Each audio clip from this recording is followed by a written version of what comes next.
What's up, everyone? Jim Alexander here with The Real Talker. Today, I am breaking down UFC 295. Yes, the card that shouldn't have been, but became. And of course, we are talking about the awesome co-main events here on this card with Yuri Prochazka versus Alex Pereira. And of course, Tom Aspinall and Sergey Pavlovich. Okay, so that was the big card. And originally slated to be John Jones versus Stipe Miocic in the main event for the heavyweight title. That was changed to Tom Aspinall and Sergey Pavlovich. And of course, the main event was Alex Pereira and Yuri Prochazka. But this was a really good card from top to bottom. So I'm going to break it down, give my reactions and thoughts, and where we're going next. So let's get this started. The card, of course, the main card here that we're talking about was a good one. Obviously, these two were the headliner and the co-headliner fights. I mean, for short notice, you couldn't do much better than that, really. You're talking about a fight between up-and-coming people, Tom Aspinall, Sergey Pavlovich. I mean, that was a heck of a fight. And then Yuri Prochazka coming back from that injury that he had, relinquishing his title. And Alex Pereira, who's been on fire with wins over Jan Blachowicz, and of course, in between 2 out of 3 wins, Israel Adesanya and a loss to Israel Adesanya. But he moved up to light heavyweight and looks like he belongs there. But let's start off the night with Diego Lopes and Pat Sabatini. Wow, that one did not take long. 1:30 for Diego Lopes to take out Pat Sabatini. Just a vicious knockout here. Just that will be absolutely remembered. To Diego Lopes is someone to look out for. No question here. He is on a roll, and thought it would be a good, really matchup with Pat Sabatini here in the featherweight fight here, but Diego Lopes KO, TKO, knockout, 1:30 in. This was not much of a contest. Diego Lopes keeps on really showing that he's someone in the featherweight division to really look out for. Now his record going to 23-6. So Pat Sabatini 18-5. And yeah, that was the big good starter here. I feel like for the starting contest, this was quick but exciting. Now, the second fight was the lightweight fight between Matt Frevola and Benoit Saint Denis. And this one took a second longer. 1:31 by Benoit Saint Denis, just absolutely KOing Matt Frevola with a vicious kick to the head. Man, that one was nasty. Okay, like he popped him. Matt Frevola was bleeding in this one in the 1:31. This was a complete domination by Benoit Saint Denis, who goes to 13-1, and Matt Frevola goes to 11-4-1. But man, I thought this was going to be a much more contested contest here, a fight that, two guys that really were pretty favorably matched up, but Benoit Saint Denis is just not messing around. Absolutely took over and KO'd in style, that's for sure.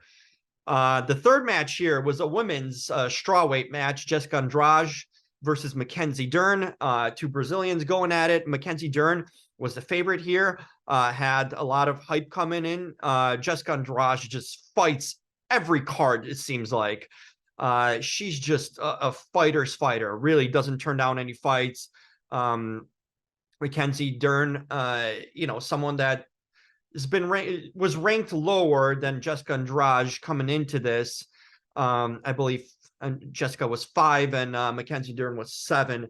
But she had she was the favorite coming into it, Mackenzie Dern. But this one was all Jessica Andrade. KO'd in the second round at 3 minutes and 15 seconds. She just blasted Mackenzie Dern. And Mackenzie Dern, you know, it's a good knockout when you just go forward, where you just knock out, you just get KO'd and your body lands forward, not backwards. That is an absolute knockout. Jessica Andrade really brought it. I mean, like I said, a fighter's fighter. She never turns down. I think this was like her 5th fight of the year already, which is insane. Or 4th at least, but she's been fighting continuously. No wonder her record's 25-12.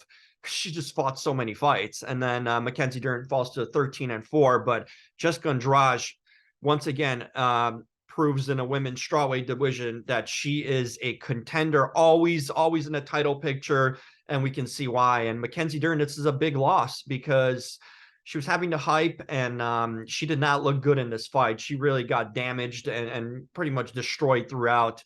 Luckily, she even lasted to the second round. Very few, really few offensive moves from her, and she was just backing up and getting blasted constantly.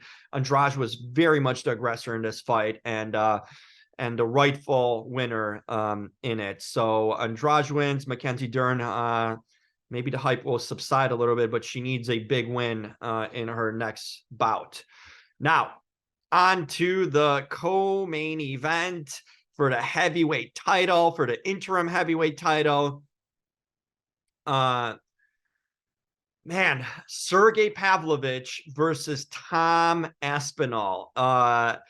This is people were talking about this fight, rightfully so, because these two were just the next ones up, really. They have been talked a lot about and hyped up. Tom Aspinall just rising up the ranks, really. And Sergey Pavlovich, just a knockout machine. I mean, in every regard here. Just really someone that's been a wrecking crew here. And he deserved this match, you know, and even though it was for the vacant title here, because of the injury to Jamal Hill, who had to forfeit it after beating Glover Teixeira. Glover's already retired, and that was beginning of this year in January.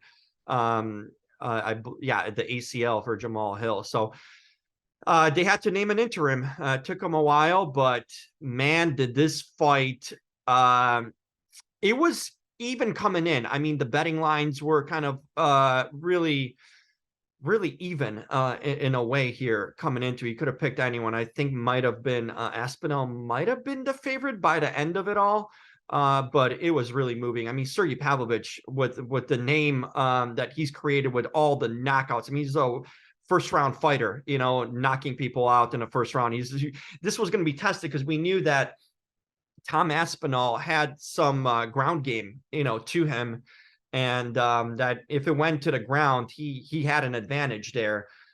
But Sergey Pavlovich, we didn't know if he could last more than one round. If he doesn't get a knockout or first or second round, like, can he go long? Because we haven't seen, especially for 5 rounds. He's just a big bruiser knockout guy, you know. So but we didn't see anyone trying to go to the ground here much. You know, that's the thing. Tom Aspinall came out swinging, and in round 1 at 109, he just absolutely pops Sergey Pavlovich in the temple, and he went down and out quickly.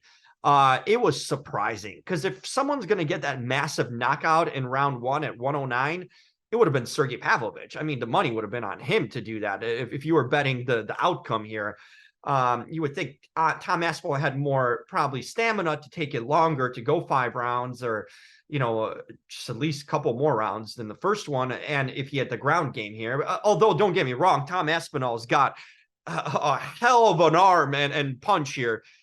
So there's no question that he could have knocked him out, but the fashion he did it, the way he did it, it was truly surprising. And I'm happy for Tom Aspinall. He's really, these two were coming into the fight both of them humble guys.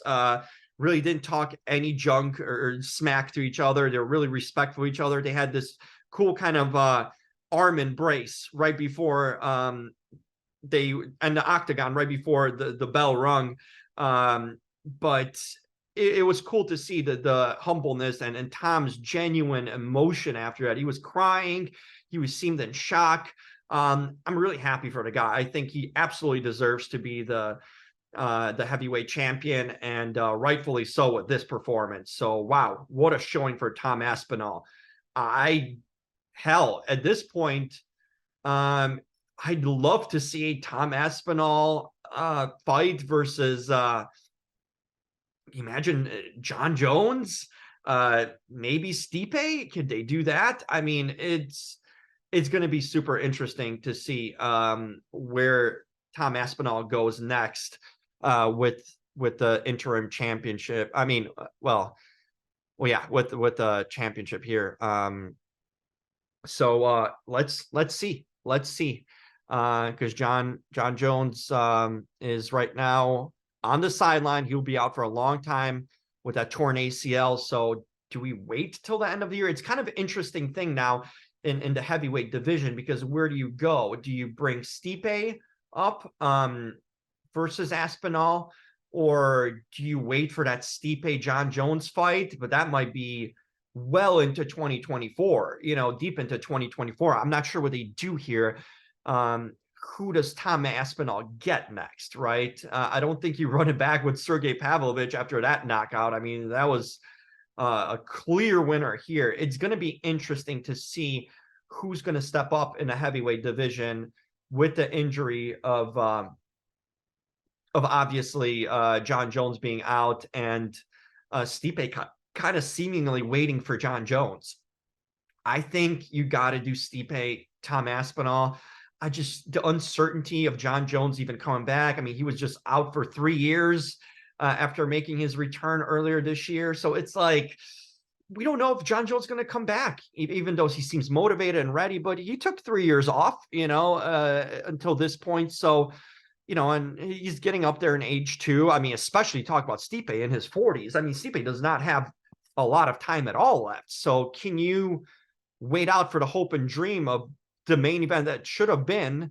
I think Stipe needs to step up to go against Tom Aspinall at this point, and I think that's the fight we would want to see. So there's that. Light heavyweight main event: Yuri Prochazka versus Alex Pereira. I'm always jumbling and fumbling the things here. Man, this was highly anticipated. Another close contest on the betting lines here. Yuri, I believe, was a slight favorite by the end of it, by the bookies, but once again, it was almost a pick 'em here, because two very, in a sense, fighters that are similar in some style, but also it was tough to pick a winner here, because remember, both of these fights, the heavyweight and the light heavyweight, we're going here on short-term notice. With this John Jones injury, both of these had to step up. Both fights had to be on short notice here, really. So we didn't know what was going to happen.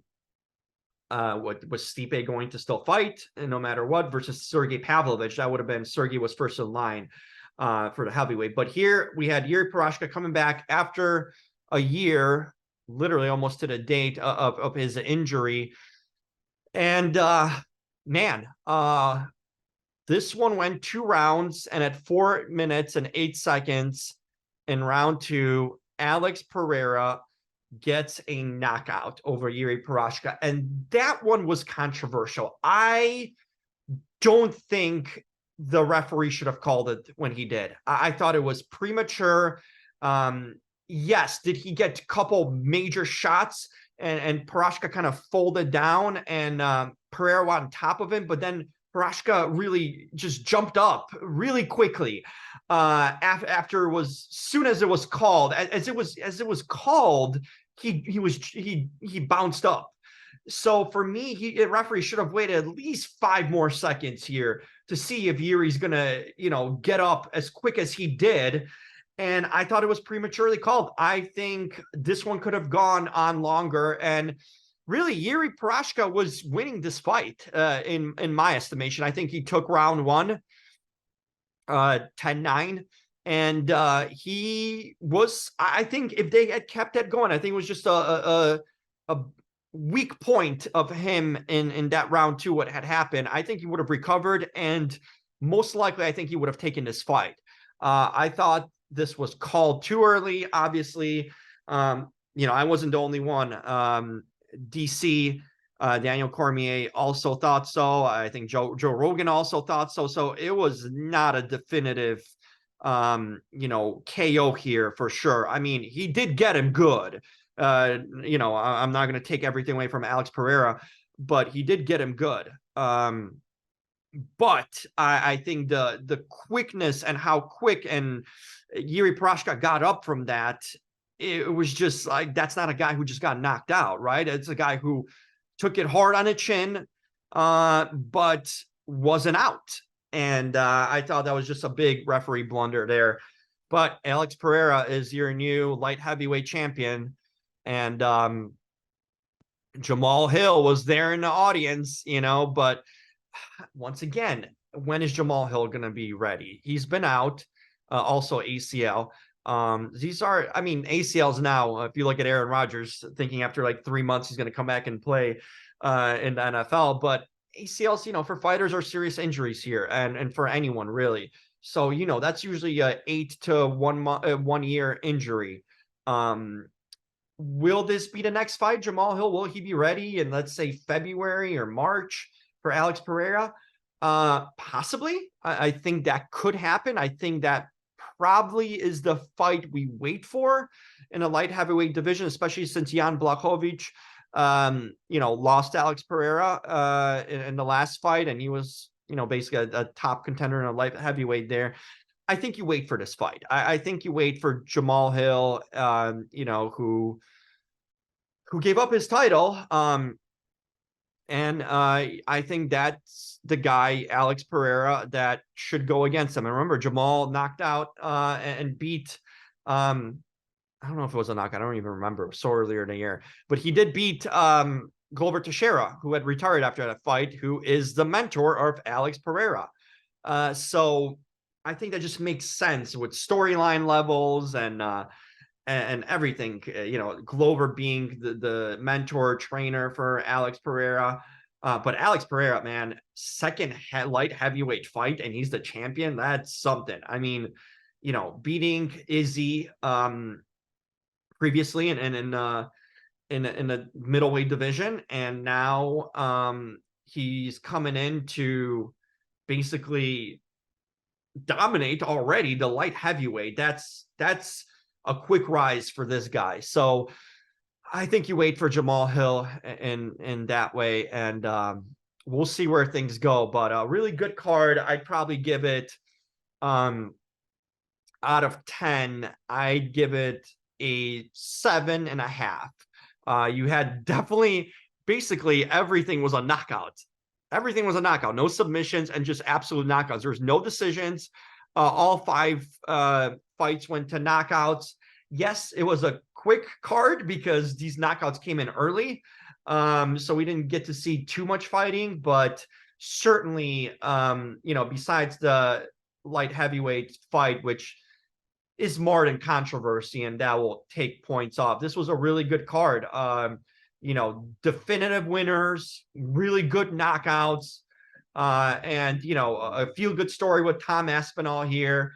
And I just thought it was a good card. Just kind of the blemish will be left by that decision in the light heavyweight matchup. I think there's a lot more that could have been done and a lot more they had to give in that fight. So Yuri Prochazka goes to 29, 4-1, and Alex Pereira 9-2. So one of those losses being Izzy Adesanya.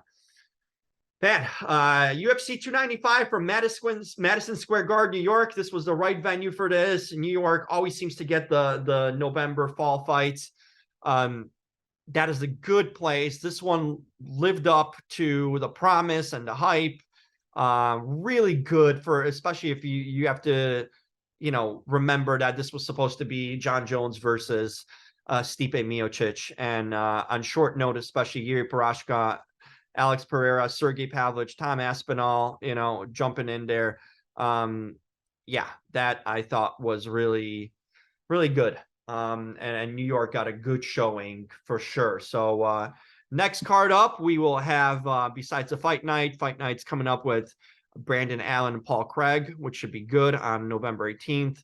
And I'm really looking to the December 2nd fight night with Beneil Dariush and Arman Tsurkin. That should be a really good one. Also, Dan Hooker and Bobby Green on that card. Rob Font and Davison Figueiredo. Kevin Gastelum versus Sean Brady. That's going to be a heck of a card. The December 2nd fight night. But UFC 296 will be closing out the year. We have Leon Edwards and Colby Covington in the welterweight main event. That should be a really good one. I'm looking forward to it. Early money, I'm saying Covington takes this. But you cannot go against Leon Edwards, who's got Kamaru Usman's number, that's for sure. Also, the co-main event is Alexandre Pantoja versus Brandon Royval. That should be a really good one. Wonder Boy Stephen Thompson's going to be back on this card. Shavkat Rakhmonov is going to be his opponent, also in a welterweight. A lot of welterweight fights on this card. Light heavyweight, we will have Tony Ferguson and Paddy Pimblett. Oh, I can't wait for this one. This one is going to be an exciting. I mean, these guys are going to go after it. And of course, another one, the fight's going to open in welterweight, Vicente Luque versus Ian Gary. Man, this card might be from top to bottom one of the best cards of this year, and we had some really good ones. But I'm excited. You have the first three fights can arguably be as good as the co-main events here. Vicente Luque versus Ian Gary. I mean, Ian Gary's 13-0 coming into this. Paddy Pimblett, I mean, a favorite, the new basically Conor McGregor. And Tony Ferguson, everyone's fan favorite, an all-timer at UFC. Stephen Wonderboy Thompson, another fan favorite. I mean, you have three welterweight fights and a flyweight and a lightweight. So it should be a really good card with obviously Leon Edwards and Colby Covington at the top. So very excited for the December 16th card from Las Vegas. But that's for now. UFC 295 did not disappoint.